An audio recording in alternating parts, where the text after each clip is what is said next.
મોટા વરાછા ખાતે રહેતા 31 વર્ષીય યુવાનને વર્ક ફ્રોમ હોમનો મેસેજ આવ્યો હતો, જેમાં હોટેલના ઓર્ડરના ટાસ્કમાં કમિશનની લાલચ આપી ઠગ ટોળકીએ ₹6.95 લાખ પડાવવાની ફરિયાદ સુરત સાયબર ક્રાઇમ પોલીસ મથકમાં નોંધાઈ હતી.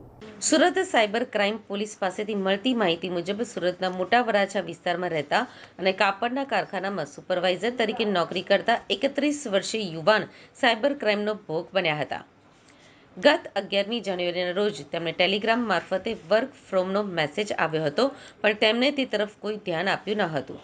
ત્યારબાદ તેમણે ફરી વખત મેસેજ કરતા તેમને વાતચીત કરી હતી. આ વાતચીત બાદ તેમને ઠગ આરોપીઓએ હોટલના ઓર્ડર આપવાના ટાસ્કમાં કમિશનની લાલચ આપી હતી. આરોપીએ જણાવ્યું હતું કે ટાસ્કમાં 30 હોટલના ઓર્ડરનો એક ટાસ્ક પૂર્ણ કરવાથી કમિશન મળશે. ત્યારબાદમાં તેમણે એક ટાસ્ક પૂર્ણ કર્યો ત્યારે તેમના એકાઉન્ટમાં ₹1042 કમિશન જમા થયું હતું.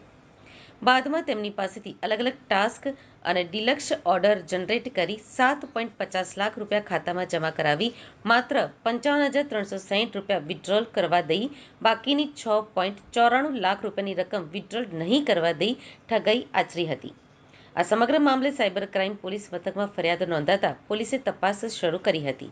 તે દરમિયાન આ ગુનામાં આરોપી જિગ્નેશભાઈ આહલપરાની સાયબર ક્રાઇમ પોલીસે ધરપકડ કરી કાયદેસરની કાર્યવાહી હાથ ધરી છે.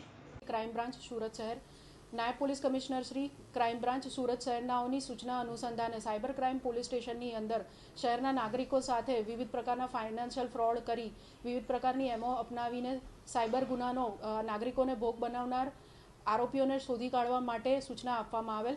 તે અનુસંધાને સાયબર ક્રાઇમ પોલીસ સ્ટેશનની અંદર ફરિયાદી શ્રી શશિકાંતભાઈ સવાણીની ફરિયાદ લઈ ગુનો નોંધવામાં આવેલ હતો, જેમાં ફરિયાદીશ્રીને ઘેર બેઠા કમાણી કરવાની લાલચ આપી ટેલિગ્રામ આઈડી પરથી તેઓનો સંપર્ક સાધી ટાસ્ક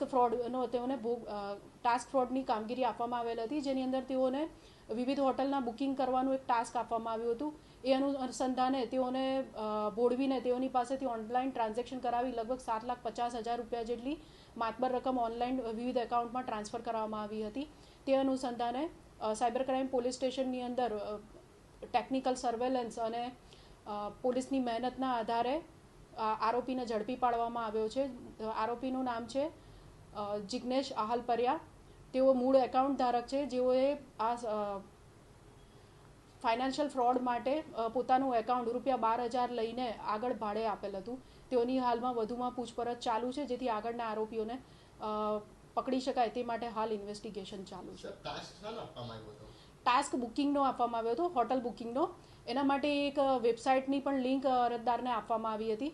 શરૂઆતમાં અરજદારને થોડું કમિશન પણ એમના એકાઉન્ટમાં, એમના SBI બેંકના એકાઉન્ટમાં વિડ્રો કરવા દેવામાં આવ્યું હતું. ત્યારબાદ અરજદારને એવી રીતે ફોસલાવવામાં આવ્યા કે જો તમે એકાઉન્ટમાંથી કમિશન વિડ્રો નહીં કરો તો તમને બમણું કમિશન મળશે, બમણા રૂપિયા મળશે. એવી રીતે અરજદાર પાસે અલગ અલગ બેંક આ ટાસ્ક કરવા માટે પણ તેમની પાસે પૈસા જમા લેવામાં આવતા હતા. પછી એમના એકાઉન્ટની અંદર બમણા પૈસા શો થતા હતા, જેથી અરજદાર લોભામણી જાહેરાતના લીધે લલચાઈ ગયા.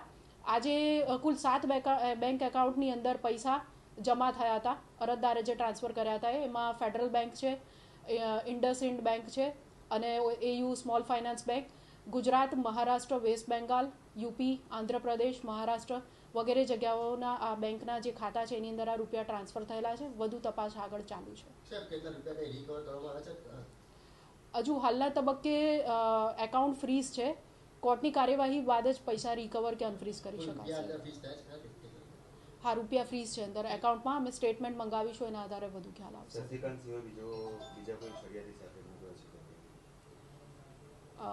આ એકાઉન્ટની અંદર લગભગ ભારતમાંથી 6 થી 7 જેટલી ફરિયાદો છે.